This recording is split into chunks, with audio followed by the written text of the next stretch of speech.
Il prend une décision, il veut quitter le Barça. Laporta est déjà au courant et Hansi Flick a donné son feu vert. Salut les culés, on commence avec une nouvelle du Barça, alors c'est parti.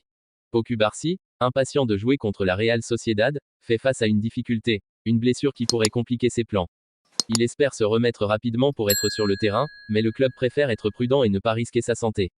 Les médecins vont évaluer ses progrès dans les prochains jours avant de prendre une décision finale.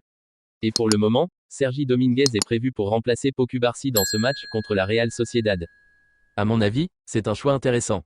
Sergi Dominguez a montré du potentiel lors de ses précédentes performances, et ce match pourrait être une grande opportunité pour lui de démontrer ses compétences dans un match important. Parfois, changer de joueur apporte une nouvelle énergie à l'équipe. Qu'en penses-tu de cette décision?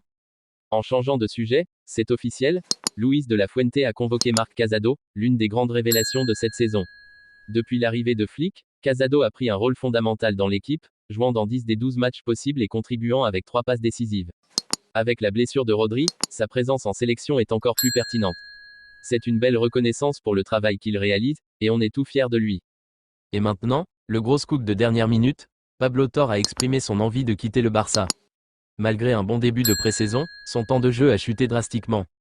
Après avoir marqué 2 buts lors de sa dernière apparition contre Séville, il n'a pas joué une seule minute dans les 4 matchs suivants, ce qui a généré de la frustration. Avec une rude concurrence au milieu de terrain, Torre ressent le besoin d'avoir du temps de jeu pour continuer à progresser. Hansi Flick est au courant de la situation et a précisé qu'il ne laissera partir Torre qu'en cas de prêt ou de transfert avec option de rachat.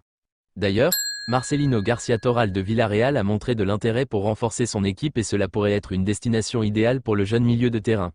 La bonne relation entre Villarreal et le Barça pourrait faciliter cet accord.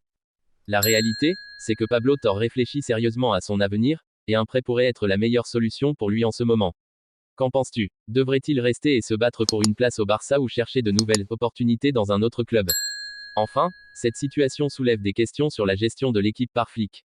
Penses-tu que Torre ait encore une chance sous sa direction, ou est-ce le moment pour lui de chercher un nouveau chemin? Donne-moi ton avis en commentaire et force à Barça, toujours.